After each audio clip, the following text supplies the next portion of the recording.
Recently Sarnath plague एक बहुत बेहतरीन न्यूज़ में है। रीज़न बताऊं? अगर आप जानते हो बाबू जगत सिंह के बारे में। प्लेग पहली बेसिकली प्लेग होता क्या है? ये एक तरीके का एक बोर्ड होता है और जिस बोर्ड पे सारी इन्फॉर्मेशन लिखी होती है उस प्लेस के बारे में।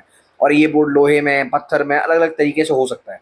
उस बोर्ड पे ब्रिटिशर्स ने साफ साफ लिख रखा था कि जो सारनाथ को डिस्ट्रॉय करने की कोशिश की गई है वो की गई है बाबू जगत सिंह के द्वारा। एक्चुअली आपको पता ही है, Britishers always want to basically manipulate us, है ना? तो ये है नहीं, ब्रिटिशर्स ने उसको बर्बाद करने की कोशिश करी। But the person who find the basically Sarnath, the place, the very religious place for the Buddhist people, this is find by the Babu Jagat Singh and it is a huge and huge एक तरीके से बोल सकते हैं कि भैया रिसर्च है, डेवलपमेंट है एंड कहीं ना कहीं आर&डी का बहुत बड़े लेवल में फायदा हुआ है, देखने को मिला है। इस सारनाथ प्लेग जो है बाबू जगत सिंह के द्वारा ही आइडेंटिफाई किया गया था, नॉट बाय द ब्रिटिशर्स। नमस्कार दोस्तों, मैं मोहित शर्मा एलके एकेडमी से और आज हम इसी बारे में बात करेंगे किस तरीके से ब्रिटिशर्स हमारे इतिहास को खत्म करना चाह रहे हैं, किस तरीके से ब्रिटिशर्स ने जैसे नालंदा के बारे में मैंने आपको बता रखा है पहले ही। नालंदा यूनिवर्सिटी को इस तरीके से उन्होंने जला दिया था। आज तो हम उसे यूनिवर्सिटी बोल रहे हैं, पर पहले इतनी बड़ी लाइब्रेरी, इतने बड़े लेवल पे बुक्स, जो 2-3 महीने तक उसमें आग लगती रही। ऐसा ही ब्रिटिशर्स हमेशा इंडस वैली सिविलाइजेशन के साथ भी करता हुआ आपको दिखाई दिए होंगे। हालांकि जब रेलवेज का काम जोरों शोरों से चल रहा था तो आईबीसी की वहां पर खोज होती है, पर ब्रिटिशर्स ने उस पर ध्यान नहीं दिया। 1921 में दयाराम साहनी, जॉन मार्शल, ये बाद में इनको मजबूर होकर जॉन मार्शल साहब को, है ना, इन लोगों को कहीं ना कहीं आईबीसी के बारे में बताना पड़ा जब उनको देखा कि कुछ इंडियन आर्कोलॉजिस्ट हैं जिनको उनके बारे में नॉलेज हो चुकी है। रिसेंटली का है, अगर मैं बात करूं चाहे आर डी बैनर्जी की, चाहे मैं बात करूं दयाराम साहनी की जिन्होंने इंडस वैली सिविलाइजेशन की, मोहनजोदारो हड़प्पा जैसी साइट की खोज करी, या मैं बात करूं बाबू जगत सिंह की जिनको लोगों ने अब तक बदनाम करके रखा। एक इस तरीके का बोर्ड लगा दिया जाएगा और उस बोर्ड पर लिख दिया जाएगा, स्टील का लोहे का बोर्ड होगा, उस पर साफ साफ लिख दिया जाएगा कि the person who destroy the Sarnath, the religious place, the most religious place for the Buddhist is none other than but the Babu Jagat Singh. But the person who save this, the person जिसने उस हेरिटेज को संभाल के रखा, वो है ब्रिटिशर्स। यहां एक इमेज बनती है ब्रिटिशर्स की सोसाइटी में, लोगों के मन में, कि यार ब्रिटिशर्स तो बड़े बढ़िया है, ये तो हमारे कल्चर, हमारी सोवरेनिटी को प्रोटेक्ट कर रहे हैं। बट एक्चुअल में जब आज सच्चाई निकल कर आई तब पता चला they just want to basically spread the hateness of basically among the Indians, among the Buddhist people. China हुआ, है ना, इसके बाद जापान हुआ, उसके मतलब अगर मैं जनरली आपको थोड़ी थोड़ी चीजें बताऊं, कोई भी कंट्री है जो बुद्धिज्म को फॉलो कर रही है बहुत बड़े लेवल पे, इवन इंडिया में बुद्धिज्म को जो फॉलो कर रहे हैं, उनके लिए ये बहुत ही ज्यादा रिलीजियस और बहुत ही ज्यादा पवित्र प्लेस है। नाउ, है ना, ये बाबू जगत सिंह जी हैं जिनके बारे में मैं आपको बता रहा था। ठीक है, चलिए बेसिकली सारनाथ प्लेग की अगर मैं बात करूं तो थोड़ा सा इसको एक बार डिटेल में देखते हैं कि what is happening. The Archaeological Survey of India is updating a plaque और at a Sarnath, a board that explain the site history. जो उस साइट की हिस्ट्री के बारे में बता रहा है उसी को हम प्लेग कह रहे हैं। ठीक है, एक ऐसा करके बोर्ड होगा, मान लो यहाँ पर एक बोर्ड लगा दिया और उस बोर्ड में सारी इंफॉर्मेशन है कि भैया कैसी कैसी चीजें यहाँ पर हो रही है। अब तक ये मानना था कि ये जो प्लेग था वो क्रेडिटेड, मतलब बेसिकली ब्रिटिशर ऑफिशियल जो थे और आर्कियोलॉजिस्ट जो थे 1798 ऑनवर्ड्स में, उन्होंने ही डिस्कवर करी है इस साइट को। नाउ अहेड, यूनेस्को ने अभी टीम विजिट करी है यहाँ पर। आर्कियोलॉजिकल सर्वे ऑफ इंडिया ने डिसाइड किया है उसकी हिस्ट्री को रिवाइज करने के लिए, क्योंकि उन्होंने बताया है कि Jagat Singh was a Nobel person, he was a noble man and basically Banaras के रहने वाले थे वो। एंड लगभग लगभग आपको पता है सारनाथ 10 किलोमीटर करीब दूर है बनारस से, तो बहुत ही आम फैमिली के रहने वाले इंसान थे वो, और जिन्होंने इसको अनकवर किया था सारनाथ को in 1787 to 1788। The revise reflect broader effort to the decolonise. यहाँ सीधा सीधा जैसे अगर ये प्रूफ हो गया ना तो ये सीधा सीधा इशारा करेगा डीकोलोनाइजेशन की तरफ, रिकॉग्नाइज इंडियन कॉन्ट्रीब्यूशन। और जैसे ही इंडियन कॉन्ट्रीब्यूशन इसमें देखने को मिलेगा, ये अपने आप में भारतीयों के लिए बहुत ही गर्व की बात होगी और बहुत ही बढ़िया बात होगी।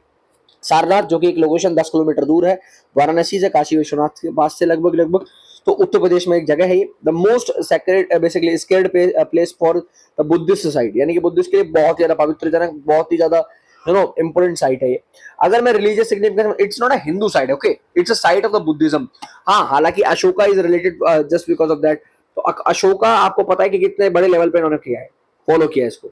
अगर मैं बात करूं गौतम बुद्ध, जिन्होंने अपना पहला सरमन दिया था इसी जगह पर दिया था, और इसी पहले सरमन को उनको बोला गया था धर्म चक्र परिवर्तन, यानी कि कहीं ना कहीं यहाँ पर एक समय में बदलाव देखा गया था।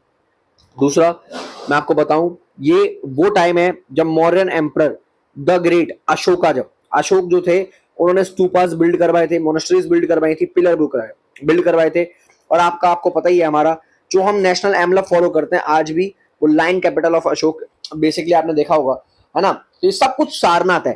हमारी इंडियन हिस्ट्री ही नहीं, भारत के हिस्ट्री तो ठीक है, भारत की संस्कृति, भारत का कल्चर, भारत का इतिहास और भारत का संविधान और भारत की सरकार, सभी लोग इस जगह से कनेक्टेड हैं। तो सोचिए कितनी ज्यादा इंपॉर्टेंट साइट है। और ब्रिटिशर्स ने कब तक हमको मैनिपुलेट करके रखा था। ये वो जगह थी जहां पर गौतम बुद्ध फर्स्ट टाइम बैठे थे, इसे धार्मिक स्तूपा बोलते हैं, ठीक है।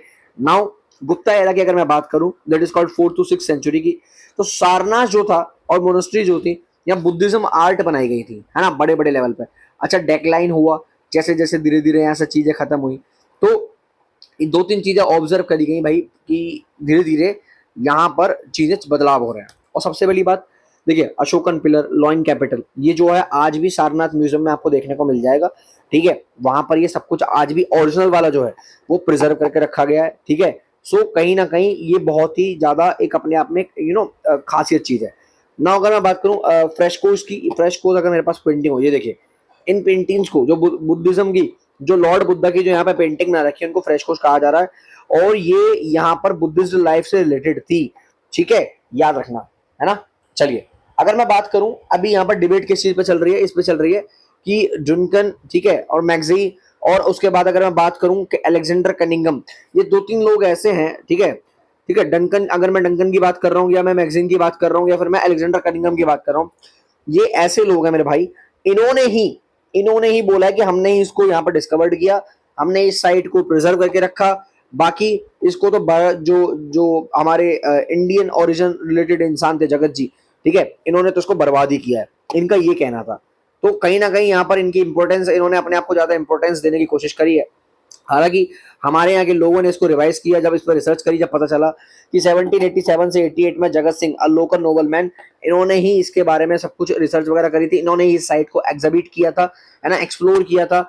एंड यहाँ सारनाथ को कंस्ट्रक्शन मटेरियल का देखा था, लेकिन नॉर्मल कंस्ट्रक्शन कर रहे थे अपना ये वहां पे आसपास में। तो जब कंस्ट्रक्शन के दौरान देखा कि यहाँ पर एक सारनाथ की पूरी साइट है, और जो इन्होंने ही रिवील करी थी। हालांकि इसको एस्थेटिक सोसाइटी इन कोलकाता तक पहुंचाया गया था, बट ब्रिटिशर्स के जो बड़े बड़े ऑफिसर्स थे, उन्होंने इस सब चीज को दबा दिया, है ना। जब इनको दबाया तो मैं बहुत बड़ी चीज पे देखा। अब ये इंडियन हिस्ट्री के लिए मैटर क्यों करता है, यहां से शिफ्ट हो जाएगा जब आप फॉरेन टूरिस्ट वगैरह, फॉरेन जो भी टूरिस्ट वगैरह है, जब आएंगे तो वो देखेंगे यार, इंडियन ने तो हमारी हिस्ट्री को प्रिजर्व करके रखा है, हमारे कल्चर, हमारे टेम्पल्स को प्रिजर्व करके रखा है। तो भारत की एक नई इमेज सेट होगी, भारत की एक नई इमेज आएगी, जो कि अपने आप में एक बड़ी चीज है। तो सोचो, अगर ये ऐसी चीजें यहाँ होने लगी ना मेरे भाई, तो ये अपने आप में एक बहुत बड़ा चैलेंज है, अपने आप में बहुत बड़ी रिसर्च है, अपने आप में बहुत बड़ा डेवलपमेंट है।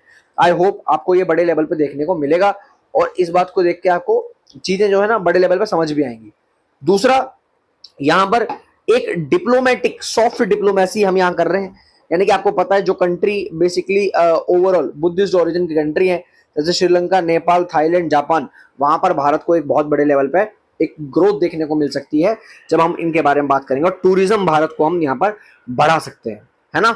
चलिए, बेसिकली जो करंट डेवलपमेंट्स वगैरह वो मैं आपको बता चुका हूँ, जो भी छोटी मोटी चीजें हैं आप वो देख सकते हैं यहाँ पर, है ना। अब यूनेस्को का एंगल मैं बता दूं, जो कि एक बहुत इंपॉर्टेंट पॉइंट है, कि हो सकता है बहुत जल्द ये, अभी जो टेंटेटिव लिस्ट होती है उसमें आ चुकी है, बट बहुत जल्द हो सकता है ये साइट यूनेस्को की लिस्ट में भी आ जाए, वर्ल्ड हेरिटेज साइट के अंदर भी काउंट होने लगे, और यहाँ पर भारत की एक और भारत की ग्रोथ या एक और भारत की अचीवमेंट बड़े लेवल पे देखेगी। टूरिस्ट को हम अट्रैक्ट करेंगे, सोसाइटी के लिए एक बहुत बड़ा एक गिफ्ट होगा, ये एक गिफ्ट होगा बुद्धिस्ट समाज के लिए। आई होप आपको मजा आया होगा।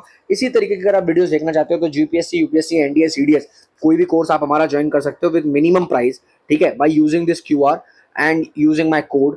चलिए, आई होप आपको मजा आया होगा गाइस। चलिए, मिलेंगे अगली वीडियो में, तब तक के लिए जय हिंद, वंदे मातरम।